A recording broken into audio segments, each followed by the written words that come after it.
தமிழ் பேசும் அனைத்து ஜோதிட நேயர்களுக்கும் அன்பான வணக்கங்க. சிம்ம ராசிக்கு இந்த பதிவுனால என்ன நன்மை இருக்கு அப்படின்னு யோசிக்கிறீங்களா? அதை தெரிஞ்சுக்கிறதுக்கு முன்னாடி முருகப்பெருமான மனதார வேண்டிக்கோங்க. நீங்களும் நான் சொல்ற மந்திரத்தை 3 முறை சொல்லிக்கிட்டே உங்களால முடிஞ்சதுன்னா கமெண்ட் பாக்ஸ்ல ஒரு முறை கமெண்ட் பண்ணுங்க. ஓம் முருகா போற்றி, ஓம் முருகா போற்றி, ஓம் முருகா போற்றி. என்னை ஜெயிக்க வைத்த கந்தா கடம்பா கதிர்வேலா, நீதான் இந்த சிம்ம ராசிக்காரர்களை வழிநடத்தி வாழ்க்கையில செழிக்க வைக்க வேண்டும். முருகனின் காலடியை தொட்டு வணங்கி நான் இந்த பதிவை தொடங்குறேங்க.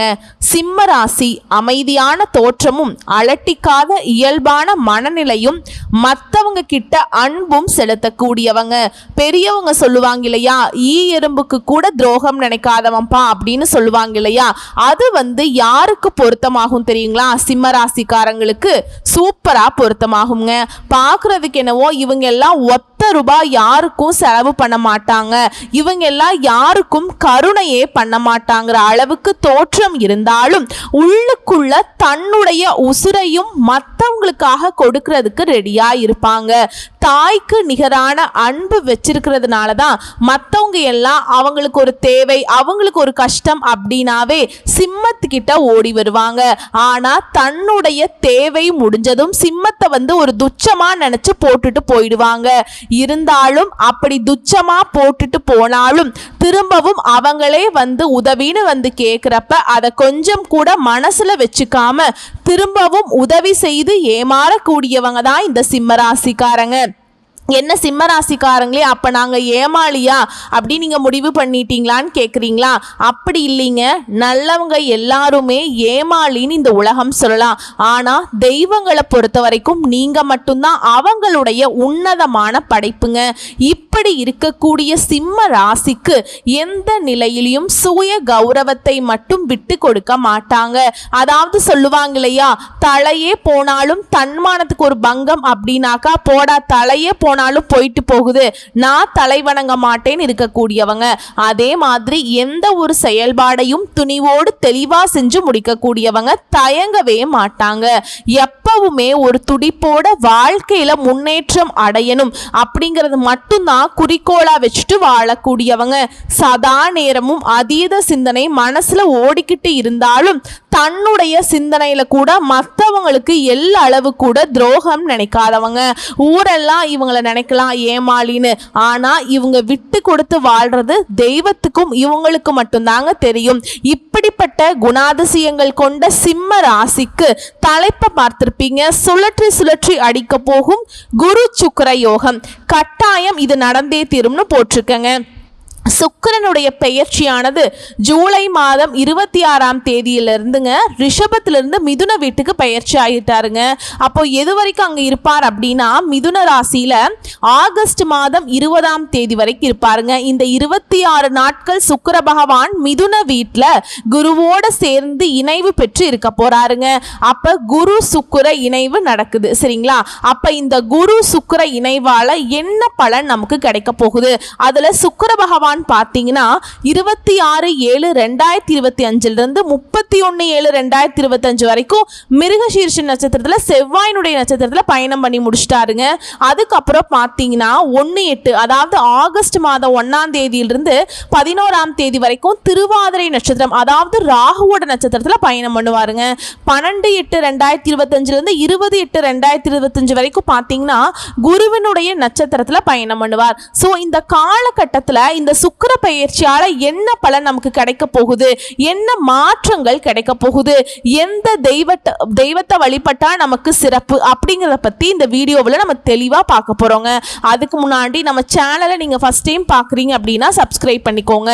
சிம்ம ராசி அன்பர்களே, சுக்கிர பெயர்ச்சியால என்ன பலன்? 26 நாட்கள் ஜூலை மாதம் 26ஆம் தேதியிலிருந்து ஆகஸ்ட் மாதம் 20ஆம் தேதி வரைக்கும் சுக்கிரன் குரு இணைவு பெற்று உங்க ராசிக்கு 11ஆம் இடத்துல அமர போறாங்க. அப்ப 11ஆம் இடத்துல குரு சுக்கிரன் இணைவதனால என்ன பலன் உங்களுக்கு கிடைக்க போகுது? இந்த சுக்கிரன் என்பது உங்க ஜாதகப்படி யாரு அப்படின்னா இந்த சிம்ம ராசி சிம்ம லக்னப்படி 3க்குரியவன், முயற்சி ஸ்தானத்தின் அதிபதி. அதே சமயத்துல 10க்குரிய தொழில் ஸ்தானத்தின் அதிபதி தான் இந்த சுக்கிர பகவான். இந்த சுக்கிர பகவான் இப்போ 11ஆம் இடத்துல லாபஸ்தானத்துல போய் உட்கார்ந்துருக்காருங்க. அப்போ முயற்சி ஸ்தானாதிபதியான சுக்கிரன் தனக்கு 9ஆம் இடம் என்று சொல்லக்கூடிய பாக்கியஸ்தானத்துல போய் அமர்றாரு. அப்போ உங்க முயற்சிகள் நன்றாக இருக்க போகுதுங்க.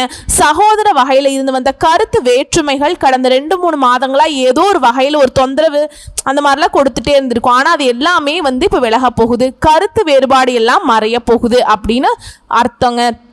அப்போ சகோதரர்களுக்காக ஏதாவது ஒரு நல்லது செய்யணுங்கிற எண்ண ஓட்டங்கள் உங்க ஆழ் மனதில் கண்டிப்பா விதைக்கும் இந்த காலகட்டத்தில். அதே சமயத்தில் பயணங்களின் மூலமாக அனுகூலம் ஆதாயம் உண்டு.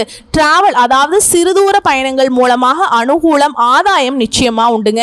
அதே சமயத்தில் வியாபாரத்தில் இருக்கக்கூடிய 3ஆம் இடம் என்பது வியாபாரத்தை குறிக்கக்கூடிய இடம். அப்போ வியாபாரத்தின் மூலமாக அனுகூலம் ஆதாயம் உண்டு நல்லதாக. அதாவது சுக்கிரனும் குருவும் இணைஞ்சிருக்காங்க, லாபஸ்தானத்துல இருக்காங்க, அது புதன் வீட்டுல இருக்காங்க. அப்போ புத்திசாலித்தனத்துடன் செயல்படக்கூடிய தன்மை உண்டு. எந்த இடத்துல எதை பேசணும் எதை செய்யணும் அப்படிங்கிற அறிவு பூர்வம் இந்த காலகட்டத்தில் அழகா அற்புதமா இந்த சிம்மராசி அன்பர்களுக்கு அமைய போகுதுங்க அப்படின்னே சொல்லலாம். ஆனா என்ன கொஞ்சம் மனது சஞ்சலப்படுங்க, மன ரீதியா குழப்பம் என்பது இருக்கும். பட் செயல்படக்கூடிய விஷயங்கள் திருப்தி அடையும் அப்படிங்கிறதுல எந்தவித மாற்று கருத்துமே கிடையாதுங்க. புதிய நண்பர்கள் கிடைப்பாங்க. அக்கம் பக்கத்துல இருந்தவங்களோட சில சண்டைகள் இருந்துச்சு இல்லைங்களா, உங்க வீட்டு பக்கத்துல ஏதாவது உங்க நிலத்துக்கு பக்கத்துல சின்ன சின்ன சண்டைகள் கொடுத்து கொண்டிருந்த விஷயங்கள் இப்போ அது சால்வ் ஆகும். அந்த பெரிய பாதிப்பிலிருந்து அந்த விஷயத்திலிருந்து அப்படியே மறந்துடுவீங்க. அதிலிருந்து விடுதலை பெறக்கூடிய அமைப்புகள் சந்தர்ப்பங்களை உருவாக்கும். பத்திரப்பதிவு நிச்சயமா நடக்குங்க. 3ஆம் இடம் என்பது பதவி. அப்போ சுக்கிரன்கிறது லாபஸ்தானத்தில் இருக்கிறார், குருவோட உங்களுக்கு யோகாதிபதியோட சேர்ந்திருக்கிறார். அப்போ பத்திரப்பதிவு நடக்கக்கூடிய அம்சங்கள் இந்த காலகட்டத்தில் சிறப்பு பெறும். ஒரு வீடு வாங்கக்கூடிய யோகம், நிலம் வாங்கக்கூடிய யோகங்கள், அதே சமயத்துல வீட்டை ஆல்டர் பண்றது, வீடை அழகா மாத்துறது, சுக்கிரன்கிறது அழகுங்க, அழகுபடுத்துவது. சோ இந்த மாதிரியான விஷயங்கள் சிறப்பு பெறும். இயற்கையிலேயே சிம்மராசி அன்பர்களுக்கு 3ஆம் இடத்துல 3ஆம் இடத்து அதிபதி தான் சுக்கிரன். அவர் போய் லாபஸ்தானத்துல இருக்கிறார். கலைத்துறையில ஈடுபாடு இருக்கும். குறிப்பா கலைத்துறையில எந்த கலைத்துறையில ஈடுபாடு அதிகமா இருக்கும் அப்படின்னா மியூசிக் சம்பந்தப்பட்ட விஷயங்கள், எழுத்து சம்பந்தப்பட்ட விஷயங்கள். சோ இதெல்லாம் சிறப்பு பெறும். கதை, கட்டுரை, வசனம் எழுதுவது இதெல்லாம் அவங்களுக்கு இயல்பாகவே இந்த சிம்மராசி அன்பர்களுக்கு இந்த காலகட்டம் சிறப்பு பெறும். புதிய ஒப்பந்தங்கள் கிடைக்கக்கூடிய அமைப்புகளை உருவாக்குங்க. இந்த மீடியாக்குள்ள என்ட்ரி ஆகிறது, சின்ன திரை பெரிய திரை அப்படின்னு சொல்லக்கூடிய சினிமாவுக்குள்ள என்ட்ரி ஆகிறது, அல்ல மீடியாக்குள்ள என்ட்ரி ஆகிறது, அங்க பேசுறது. ஸோ இது எல்லாமே மீடியா என்ட்ரி. தன்னை விளம்பரப்படுத்திக் கொள்வது, உங்களுடைய விளம்பரம் உங்களுடைய கம்பெனி விளம்பரமாக இருக்கலாம், அல்லது தாங்கள் இதுவரைக்கும் வெளியில தெரியாமல் இருந்தா கூட இப்ப வெளியே தெரியக்கூடிய தன்மை, யூடியூப்ல பிரபலமாகிறது. ஸோ இந்த மாதிரி தன்மை வெளிக்கொணரக்கூடிய அம்சங்கள் இந்த காலகட்டத்தில் சிறப்பு பெறும் அப்படிங்கிறத நீங்கள் எடுத்துக்கலாமுங்க. 10ஆம் அதிபதி தான் சுக்கிரன். அவர் போய் லாபஸ்தானத்தில் இருக்காருங்க. அப்போ லாபம் கொடுக்குமா இல்லையா அப்படின்னு கேட்டிங்கன்னா நிச்சயமாக கொடுக்குங்க. எந்த தொழில் நீங்கள் செய்து கொண்டிருக்கிறீங்களோ சிம்மராசி சிம்ம லக்ன அன்பர்கள் எந்த தொழில் செஞ்சீங்கனாலும் இந்த காலகட்டத்தில் உயர்வுங்கிறது நிச்சயமா உண்டுங்க. நீங்க வேலை செஞ்சுட்டு இருக்கீங்க, ஒரு ஆர்கனைசேஷன்ல ஒரு வேலை செஞ்சுட்டு இருக்கீங்க, ஒரு ஜாப்ல இருக்கீங்க, உங்களுக்கு மதிப்பு மரியாதை கூடும். ஒரு அடிஷ்னல் ரெஸ்பான்சிபிலிட்டி உங்களுக்கு கொடுத்தாங்கன்னா அதை திறம்பட செய்து முடிக்கக்கூடியவங்க, ஆளுமை திறன் மேம்படுங்க. இந்த காலகட்டத்தை பொறுத்த வரைக்கும் பேரும் புகழும் கொடுக்கும். ஏன்னா 11ஆம் இடத்துல போய் சுக்கிரன் அமர போறார் இல்லையா, அப்போ அங்கு குருவோடு சேர்ந்திருக்கார் இல்லையா, அப்போ உங்களுக்கு பெரிய மனிதர்களுடைய தொடர்புகளும் இந்த காலகட்டத்தில் நிச்சயம் உருவாகும். இதுல எந்த மாற்று கருத்துமே கிடையாதுங்க. அப்ப வேலையில் இருக்கவங்களுக்கு ப்ரமோஷன் கிடைக்கக்கூடிய அமைப்பு இருக்குது. வேலை இல்லாத சிம்மராசி அன்பர்களுக்கு வேலை கிடைக்குங்க. இந்த காலகட்டம் சுக்கிர பயிற்சிக்கு அப்புறம் நிச்சயமா வேலை கிடைச்சிருங்க.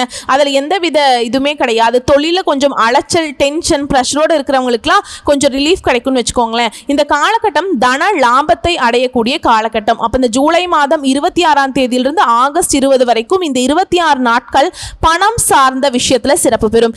ஏன் இந்த பணம் சிறப்பு பெறும் அப்படின்னு கேட்குறீங்கன்னா, சுக்கிரனும் குருவும் இணைஞ்சிருக்காங்க. அது எங்க லாபஸ்தானத்துல இணைஞ்சிருக்காங்க.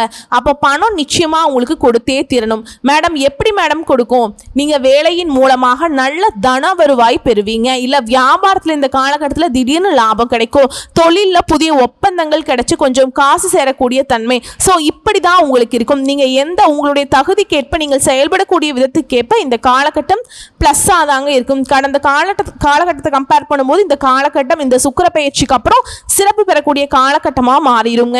ஏன் இதை ஸ்ட்ராங்காக சொல்கிறேன் அப்படின்னா, குரு என்பது பெரும் பணக்காரன், சுக்கிரன்கிறது கையிருப்பு பணக்காரன். ஸோ இந்த ரெண்டு பணத்தை கொடுக்கக்கூடிய கிரகங்கள் ஒன்றிணைந்து இருக்கும்போது பணம் நிச்சயமா உண்டுங்க அப்படிங்கிறத எடுத்துக்கலாம். சரிங்களா? ஆனால் ஒரு விஷயம், குரு சுக்கிரன் இணைந்திருக்கிற காரணத்தினால குரு ஒரு அணியாகவும் சுக்கிரன் ஒரு அணியாகவும் செயல்படுறாங்க. குருங்கிறது தேவர்களுக்கு குருங்க, சுக்கிரன்கிறது அசுர குரு. இவங்க ரெண்டு பேருமே எதிர்த்தன்மை கொண்டவர்கள். அப்படிங்கிறனால உறவுகள் சார்ந்த விஷயத்துல மட்டும், கணவன் மனைவி சார்ந்த விஷயத்துல மட்டும் கொஞ்சம் கவனம், எச்சரிக்கை என்பதையும் ஞாபகத்தில் வச்சுக்கோங்க. இந்த குரு சுக்கிர இணைவால பார்த்தீங்கன்னா ஜூலை மாதம் 26 ஜூலை 31 இந்த காலகட்டத்தில் பார்த்தீங்கன்னா செவ்வாயினுடைய நட்சத்திரத்தில் பயணம் பண்ணாங்க. செவ்வாய் உங்களுக்கு பாக்கியாதிபதி. ஸோ இந்த காலகட்டம் அதே 4க்குரியவன். ஸோ இந்த காலகட்டம் நிச்சயமா உங்களுக்கு தகப்பன் சார்ந்த விஷயத்த சிந்தனை இருக்கும். வீடு வண்டி வாகனத்து மேல உங்க என்ன ஓட்டங்கள் செலுத்தியே தீரும். அப்ப ஏதாவது ஒரு நல்ல பாக்கியம், குழந்தை பாக்கியம் அப்படின்னு கூட எடுத்துக்கலாம். குழந்தை பாக்கியம் கிடைக்கக்கூடிய அமைப்புகள், ஒரு நல்ல பாக்கியம் கிடைக்கக்கூடிய, எதிர்பாராத விதத்தில் சில நன்மைகளை நடக்கக்கூடிய ஒரு காலகட்டமா இந்த காலகட்டம் இந்த சிம்மராசி அன்பர்களுக்கு நிச்சயமா அமையுங்க. அடுத்து பார்த்தீங்கன்னா இந்த ஆகஸ்ட் மாதம் 1ஆம் தேதியிலிருந்து ஆகஸ்ட் மாதம் 11ஆம் தேதி வரை ராகுவோட நட்சத்திரத்தில் பயணம் பண்ணுறாருங்க சுக்கிரன். அப்போ இந்த ராகுவோட நட்சத்திரத்தில் பயணம் பண்ணும்போது வெளிநாடு, வெளி மாநிலம், அந்நிய தேசத்திற்கு சென்று வரக்கூடிய யோகங்கள் இருக்கும். ஏன்னா பாம்பு நட்சத்திரம்ல, பாம்பு ஒரு இடத்துல நிற்காது, ஓடிக்கிட்டே இருக்கும். அப்போ இந்த காலகட்டங்களில் நீங்கள் நகருவதற்கு உண்டான ஒரு காலகட்டமாக அமையும்.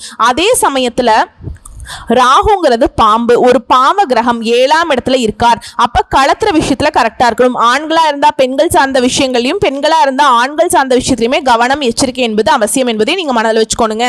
அதற்கு அடுத்து பாத்தீங்கன்னா ஆகஸ்ட் மாதம் 12ஆம் தேதியிலிருந்து ஆகஸ்ட் 20ஆம் தேதி வரைக்கும் குருவினுடைய நட்சத்திரத்துல பயணம் பண்றார். குரு 11ஆம் இடத்துல இருந்து சேர்ந்திருக்காருங்க.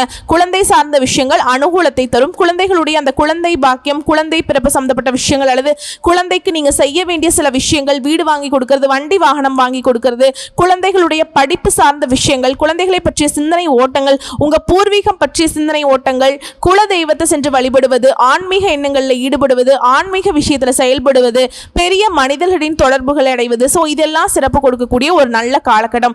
ஆனாலும் இந்த சிம்மராசி அன்பர்கள் உங்களுக்கு அஷ்டம சனி நடந்துட்டு கொண்டிருக்கிறது காரணத்தினால மனம் மட்டும் பாதிக்கும். உங்களுக்கு புதிய விஷயங்கள் இருக்கும்போது ஒரு தடவைக்கு 2 தடவை யோசிக்கணுங்க என்பதை ஞாபகத்தில் வச்சுக்கோணும். சரிங்களா? சிம்மராசி அன்பர்களுக்கு அதுவும் குறிப்பா சொல்ல போனா மக நட்சத்திரத்தில் பிறந்தவங்க மட்டும் கொஞ்சம் அலர்ட்டா, எல்லா விஷயத்துலையுமே அலர்ட்டா இருக்கணும். ஏன்னா மனம் தான் உங்களுக்கு ஏதோ ஒரு வகையில சிக்கிட்டு ஒரு சாட்டிஸ்ஃபேக்ஷன் இல்லாத ஒரு தன்மையை கொடுக்குங்க. ஸோ இன்னும் கூடுதலாக பொது பலன்கள் அப்படின்னு பார்த்தோம்னா, உடல் ஆரோக்கியம் மேம்படும், மற்றவர்களுடன் இருந்த விரோதம் மறைந்து நட்பு ஏற்படுங்க, வீண் செலவு குறையும், நல்லதா கெட்டதா அப்படின்னு யோசிச்சு இருந்த மனநிலை இப்போ எல்லாமே கரெக்டாயிருங்க. தொழில் வியாபாரத்தில் இருந்த மந்த நிலை மாறி வேகம் பிடிக்கும். தொழிலில் உத்தியோகத்தில் இருக்கவங்களுக்கு புத்தி சாதுரியம் அதிகரிக்கும், பொருளாதார நிலை உயரும், பணி உயர்வு சம்பந்தமான தேர்வுகளில் தேர்ச்சி பெறுவீங்க, மேலிடத்தின் கனிவான பார்வை உங்கள் மீது விழுங்க, குடும்பத்தில் இருந்த சிக்கல்கள் தீரும், திருமண முயற்சிகள் கைகூடும், உறவினர்களுடன் இருந்து வந்த மன வருத்தங்கள் நீங்கும், குடும்பத்தில் பொன்னான தருணங்கள் நிகழும், பெண்களுக்கு மற்றவர்களுடன் இருந்து வந்த மன வருத்தம் நீங்கி நட்பு உண்டாகும், கலைத்துறையினருக்கு வெளியூர் பயணம், அதன் மூலம் அலைச்சல் உண்டாகலாம், அரசியல் துறையில் இருக்கவங்களுக்கு வீடு வாகனம் தொடர்பான செலவுகள் ஏற்படலாம், மாணவர்களுக்கு பார்த்தீங்கன்னா கல்வி தொடர்பான பயணம் செல்ல நேரலாம். சரிங்களா? இப்போ நம்ம நட்சத்திர பலன்களை பார்க்கலாங்க. அதுல மகம் நட்சத்திரம். இந்த காலகட்டத்தில் எதிர்த்து செயல்பட்டவர்கள் அடங்கி போவாங்க, பண வரத்து எதிர்பார்த்தபடி இருக்குங்க, எதிர்பாலினத்தவரின் நட்பும் அதனால மகிழ்ச்சியும் உண்டாகும், விருந்து நிகழ்ச்சிகளை கலந்து கொள்ள போறீங்க, வீண் செலவு, உடல்நல பாதிப்பு ஏற்படலாம், அதனால கவனமா இருந்துக்கோங்க. அடுத்து பூர நட்சத்திரம். அதிர்ஷ்டங்கள் சேருங்க, தொழில் வியாபாரத்தில் எதிர்பார்த்த முன்னேற்றம் காண கூடுதலாக உழைக்க வேண்டி இருக்குங்க, வாடிக்கையாளர்களோட ஆதரவு உங்களுக்கு கிடைக்கும், தொழில் விரிவாக்கம் பற்றிய எண்ணங்கள் நன்மைகள் உண்டாகும். உத்தியோகத்தில் இருப்பவர்களுக்கு புதிய பதவி அல்லது கூடுதல் பொறுப்புகள் கிடைக்குங்க. அடுத்து உத்திர நட்சத்திரத்தை பொறுத்த வரைக்கும் குடும்பத்தில் இருப்பவர்களின் நலனுக்காக செலவு செய்ய வேண்டியிருக்கும். கணவன் மனைவிக்கிடையே அன்பு அதிகரிக்குங்க. பிள்ளைகளின் தேவையை பூர்த்தி செய்வதில் ஆர்வம் காட்டுவீங்க. அவர்களுக்கு மதிப்பும் அவங்க மனதுக்கு இதமான விஷயங்களை நீங்க செய்வீங்க. உங்களை பொறுத்த வரைக்கும் பரிகாரம் அப்படின்னு பார்த்தோம்னா அருணாச்சலேஸ்வரரை வணங்க எல்லா நன்மைகளும் உண்டாகும். எதிலும் வெற்றி கிடைக்கும். வரக்கூடிய வாய்ப்புகளை மட்டும் கரெக்டா பயன்படுத்திக்கோங்க. வாழ்த்துக்கள். நன்றி. வணக்கம்.